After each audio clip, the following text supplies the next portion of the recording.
तो फिल्म शुरू होती है और हम एक बुरी औरत को देखते हैं जो अपने बीमार हस्बैंड के साथ बिल्कुल अकेली रहती है। उसके हस्बैंड की हालत बहुत खराब थी और उसे अकेले ही उनकी देखभाल करनी पड़ती है। एक दिन बुरी औरत जब अपने कमरे में बैठकर सिलाई का काम कर रही थी तो अचानक उसे रूम से कोई आवाज आती है, इसलिए वो अपने हस्बैंड के पास आकर उन्हें देखने लगी। अचानक उसे बाहर से भेड़िए के गुर्राने की आवाज आई जिससे वो बुरी तरह डर कर सहम जाती है। तभी हम देखते हैं कि उनकी सारी भेड़ें भी किसी चीज को देखकर डर जाती हैं और शोर मचाते हुए इधर उधर भागने लगती हैं। और वो थी एक डरावनी बुरी आत्मा जो उनकी फार्म में घुस गई थी। अब बुरी औरत जब किचन में काम कर रही थी तो उसके पीछे रखी कुर्सी अचानक से हिलकर और पीछे हट जाती है, जिससे वो समझ गई कि आत्मा मेरे आसपास ही है। अगले दिन बुरी औरत का बेटा और बेटी जिसका नाम लुइस था वो अपने मॉम डैड को देखने के लिए घर आते। अब ये दोनों बहन भाई जिस तरह से अपनी माँ से बात कर रही थी वो देखने से साफ लग रहा था जैसे दोनों बच्चों की अपनी माँ से नहीं बनती और उनके बीच कोई अंडरस्टैंडिंग नहीं है। वो बूढ़ी औरत अपने दोनों बच्चों को घर से चले जाने को कहती है,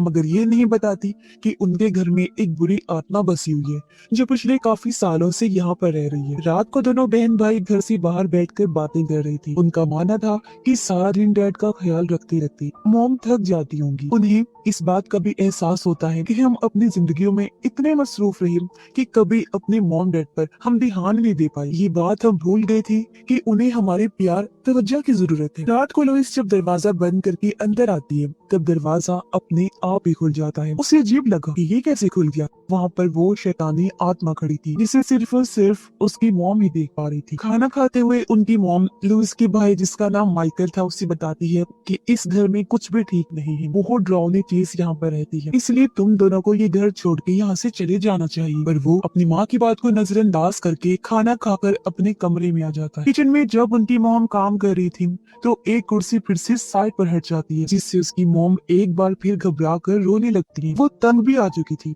इसलिए हाथ में पकड़े चाकू से वो अपनी उंगलियां ही काटने लगी। अगली सुबह जब लुइस और माइकल फार्म में गए तो ये देखकर दंग रह जाते हैं कि उनकी माँ ने अपनी जान ले ली है। दोनों बहुत दुखी हो जाती हैं। उन्होंने अपनी माँ की लाश को वहाँ से उतारा जिसे पुलिस लेने आ जाती है और दोनों बहन भाई गहरे सदमे में चली जाती हैं और वो अपने डैड के पास जाकर चुपचाप बैठे रहते हैं। इसी बीच हम इनकी पड़ोसी को देखते हैं जिन्हें भी उनकी माँ की ऐसी दर्दनाक मौत का बहुत अफसोस हो रहा था क्योंकि उनकी मॉम और वो पड़ोसी अच्छे दोस्त हुआ करते थे। इनके घर में अब एक नर्स आती है जो उनके डैड की देखभाल करती थी। वो दोनों को बताती है कि आप लोगों की मॉम अकेले में बड़बड़ाती रहती थी, ऐसा लगता था जैसे किसी से बात कर रही हूँ। ये सुनकर लुइस सोचती है कि न जाने कितना मुश्किल टाइम गुजर रहा होगा हमारी मॉम डैड पर। उसे पछतावा होता है कि उस टाइम पर हमने उन्हें अकेला छोड़ा। अब इसी पछतावे की वजह से वो अपने डैड की देखभाल करने की जिम्मेदारी ले लेती है। वो फिर अपनी मॉम के उस कमरे में गई जहाँ वो सिलाई करती थी। लुइस देखती है कि वो उसकी शादी के लिए गाउन बना रही थी। ये देख उसे और दुख हुआ। लुइस जब नहा रही थी तो उसे बाथरूम में किसी के कदमों की आवाज सुनाई देती है। वो आवाज लगाकर पूछती है, माइकल क्या तुम हो यहाँ? मगर आगे से कोई जवाब नहीं आता। इसलिए अब जब लुइस पर्दा हटाकर देखती है तो अपने डैड को वहाँ खड़ा हुआ पाती है जो बहुत अजीब हालत में थी,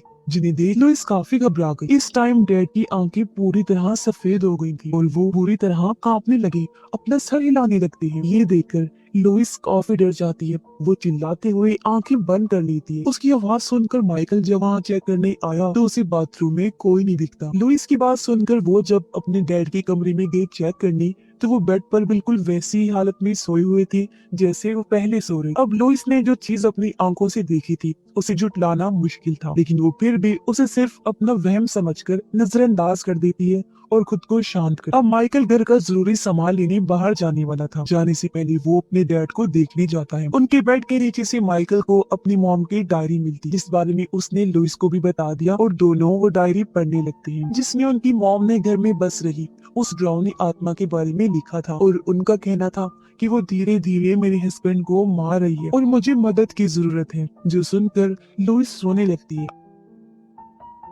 अब डायरी में जो जो चीजें लिखी हुई थी उन चीजों को दोनों बहन भाई घर में होने वाले हादसों के साथ मिलाने लगते और दोनों को किसी भी तरह से ये समझ नहीं आ रही थी कि आखिर उनकी मॉम ने अचानक से खुद की जान क्यों ली। इसकी वजह ढूंढने के लिए वो फिर से डायरी को पढ़ने लगती जहाँ उनकी मॉम ने लिखा था कि मुझे उस आत्मा की आवाज सुनाई देती है और मैं उसकी मौजूदगी को महसूस भी कर सकती हूँ। वो ना सिर्फ मेरे हस्बैंड को बल्कि मुझे भी मारना चाहती है। अब ये लोग उस डॉक्टर के पास गए जो इनकी मॉम की लाश को मेडिकली चेक कर रहा था। वो इन्हें एक क्रॉस देते हुए कहता है कि मुझे ये आपकी मॉम की जेब से मिला है। जो सुनकर दोनों बहन भाई को काफी अजीब लगा, क्योंकि उनकी मॉम कभी भी इतनी रिलीजियस मजहबी नहीं थी। इसके बाद दोनों बहन भाई घर आ जाते हैं, मगर उनकी बेचैनी बढ़ती ही जा रही थी। रात को लोइस जब अपने डैड की देखभाल कर रही थी तो अचानक डैड खांसने लगते हैं। तभी उनके मुंह से एक मकड़ी निकल कर आती है। घबराते हुए लोइस उसे पकड़ने की कोशिश करती है, मगर तभी यहाँ माइकल आ गया। वो पूछता है सब ठीक तो है। जब लुइस इस बात को छुपाते हुए कहती है कि हाँ सब ठीक है। और माइकल जब अपने रूम में आया सोने के लिए तो कोई लाइट को ऑन ऑफ करने लगता है। अब ऐसा कौन कर रहा था, यही चेक करने के लिए माइकल खिड़की से बाहर देखता है, जहाँ वो बड़ा ही अजीब नजारा देखता है कि उसकी मॉम हवा में उड़ रही है और वो माइकल की तरफ देखकर मुस्कुरा रही है। तभी माइकल के कमरे की लाइट बुझ जाती है और उसे रूम के अंदर से अपनी मॉम की आवाज आने लगी। उसने बाहर देखा तो मॉम नहीं थी। कमरे में उसी मॉम के होने का एहसास हुआ, जो उसी हालत में थी जैसे वो फांसी पर लटकी हो। और अब जब माइकल ने हल्की सी लाइट जलाकर देखा तो वहाँ पर कोई भी नहीं था। अगले दिन लोइस जब बाथरूम में जाती है तो शीशे में खुद को देखकर वो काफी चौंक जाती है, क्योंकि किसी ने उसके चेहरे पर लिपस्टिक से निशान बना दिए थे। वो घबराते हुए अपना मुंह साफ करने लगती है। फिर जब वो अपने डैड को चेक करने आई तो उसे उनके पास से लिपस्टिक मिलती है, जो देख वो काफी डिस्टर्ब हो गई। उसे कुछ भी समझ नहीं आ रही थी कि क्या हो रहा है। इसी बीच घर के फोन पर किसी की कॉल आई। लुइस ने जब फोन उठाया तो वो एक रिकॉर्डिंग को सुनती है, जिसमें बताया जा रहा था कि घर के टेलीफोन लाइंस काट दी जाएंगी। ये सुनकर जब उसने फोन रखा तो एक और कॉल आती है। इस बार जब लुइस ने कॉल उठाई तो मॉम की आवाज सुनती है, जो उन्हें इस घर को छोड़ जाने का कहती है। माइकल जब वापस आया तो वो घर के बाहर चर्च के फादर को देखता है, जो लुइस और माइकल के बारे में पहले से ही जानती थी। वो उन दोनों को बताते हैं कि तुम्हारी मॉम अक्सर मुझसे मिलने आया करती थी, जिस वजह से ही मैं तुम लोगों को जानता हूँ। वो उन्हें अपना नंबर देते हुए ये कहते हैं कि अगर किसी मदद की जरूरत हो तो मुझसे राब्ता कर लेना। पर ये सुनकर दोनों को लगता है कि शायद उस शैतानी आत्मा से जुड़ी हुई बातें फादर ने ही मॉम के दिमाग में डाली हो, इसलिए माइकल उन्हें घर से जाने को कहता है। उनके जाने के बाद माइकल अपनी वाइफ और बच्चों को कॉल करके कहता है कि मैं तुम्हें बहुत याद कर रहा हूँ और तुम्हारे पास आना चाहता हूँ। अब लुइस जब फार्म में जाकर अपनी मॉम की डायरी पढ़ती है तो उसे कांच टूटने की आवाज आती है। लुइस को लगा कि शायद माइकल ने कुछ तोड़ दिया है। उसने जब मुड़कर देखा तो वहाँ पर कोई भी नहीं था, लेकिन इसी बीच हम उसके पीछे दीवार पर शैतानी परछाई को नोटिस कर पाते हैं। अब लुइस को भी लगने लगता है जैसे मॉम की आत्मा वाली बात ठीक है। इस बारे में वो माइकल को कहती है। तब उसका भी यही कहना था कि अब मुझे भी इस बात पर यकीन होने लगा है, और वो लुइस को उस रात के बारे में बताने लगता है जब उसने अपनी मॉम को हवा में उड़ते हुए देखा था। कुछ देर बाद जब दोनों घर के अंदर आ गई तो उन्हें बाहर किसी की मौजूदगी का एहसास हुआ, जिसके साथ ही उन्हें कोई चीज खुरचने की आवाज भी आती है। उन्होंने जब बाहर देखा तो वहाँ चर्च के फादर थे, मगर इस बार उनकी आंखें पूरी तरह सफेद हो गई थी। इससे दोनों समझ जाते हैं कि ये फादर नहीं बल्कि आत्मा है। इसने फादर का रूप लिया हुआ है, क्योंकि वो किसी का भी रूप ले सकती है। अब इनका पड़ोसी लुइस और माइकल की मदद करने के लिए कॉल करता है। लुइस ने कॉल उठाई तो थी, मगर वो बंद हो गई। पर तभी हम देखते हैं कि वो आत्मा अब पड़ोसी पर हमला करने वाली है, क्योंकि वो इनकी मदद जो करना चाहता था। आत्मा लुइस के रूप में पड़ोसी के घर आ जाती है और उसके सामने वो अपने जिस्म पर और चेहरे पर कट्स लगाने लगती है चाकू से। उसे देखते ही पड़ोसी भी समझ गया कि ये असली लुइस नहीं है। अब आत्मा पड़ोसी के पास आकर कान में कुछ कहने लगती है, जिसके अगले ही पल पड़ोसी शूट करके अपनी जान ले लेता है। यानी इस तरह ये आत्मा किसी भी इंसान को अपने वश में करके अपनी जान लेने पर मजबूर करती है, जैसे पहले उसने उनकी मॉम के साथ किया और अब पड़ोसी के साथ भी।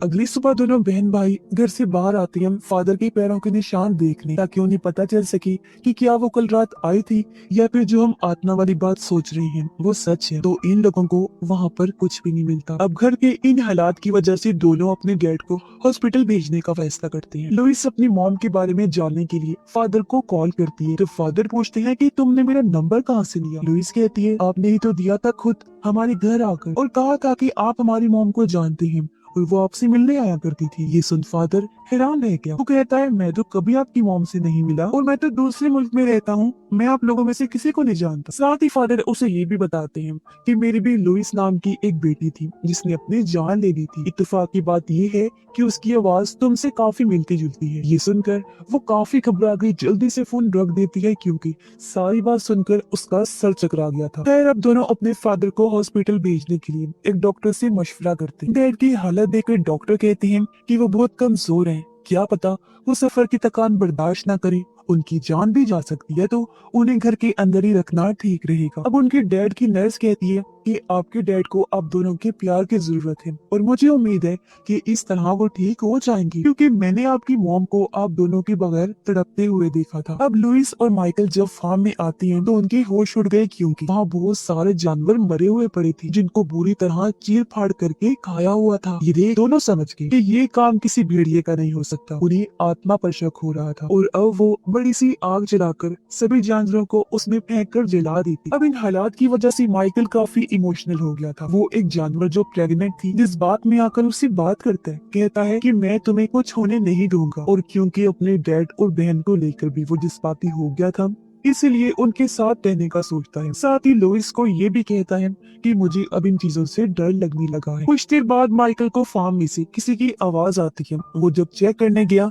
तो शैतानी आत्मा उसकी माँ का रूप लेकर वहाँ आ जाती है। वो माइकल के कान में कुछ बोलने लग गई, जिससे वो भी पड़ोसी और अपनी माँ की तरह चाकू से अपनी जान लेने वाला था, पर तभी वो अपनी ताकत से खुद को रोक लेता है। रात को जब लुइस अपने डैड के साथ सो रही थी तो उसे एक बुरा सपना आता है, जिसमें वो डरावनी आत्मा को अपने आसपास ही महसूस करती है, जो अचानक उसे डरा देती है। और अब जब जाकर उसने अपने साथ चेक किया तो उसके डैड वहाँ नहीं थे, बल्कि वो तो छत से चिपके हुए, जिससे वो काफी घबरा गई और अब चीखते हुए उसकी आंख खुल जाती है। यानी ये भी उसका बुरा सपना था। सुबह जब हुई तो माइकल उसे कहीं दिखाई नहीं देता। वो उसे हर जगह ढूंढने लगा। असल में वो अपनी जान बचाने के लिए अपने डैड और बहन को छोड़कर भाग गया था, और अब इस बारे में जानकर लुइस को काफी बुरा लगता है। तभी लुइस से मिलने पड़ोसी की पोती आती है। वो लुइस को उसकी मौत के बारे में बताकर कहती है कि तुम्हारे डैड गल सड़ रहे हैं। ये सुनकर लुइस समझ जाती है कि ये असली पड़ोसी की पोती नहीं है, बल्कि इस बार भी आत्मा रूप बदलकर उसके पास आई है और वो लुइस को परेशान करने लगी। उसे नजरअंदाज करके लुइस माइकल को फोन करती है। जिस बीच यहाँ डैड की नर्स भी आ। दोनों बहन भाई की बहस चल रही थी कि तभी नर्स एक नोकदार चीज अपने गाल में घुसाने लगी। ये देख लुइस घबरा गई। वो उसे रोकने जाती है, लेकिन नर्स ने उसे बेहोश कर दिया था और अब वो अपनी नाक और जिस्म के अलग अलग हिस्सों में औजार घुसाकर बेरहमी से अपनी जान ले लेती है। उधर माइकल जब अपनी वाइफ और बच्चों के पास आया तो ये देख वो पूरी तरह टूट जाता है कि उसकी फैमिली के सभी लोग मारे गए हैं। तो अब दुखी होते हुए माइकल गर्दन काट कर अपनी जान भी ले लेता है, लेकिन मरते हुए उसने देखा कि उसकी फैमिली तो जिंदा है और ये सब उस आत्मा की साजिश है कि माइकल की भी जान चली जाए। लुइस जब अपने डैड के पास थी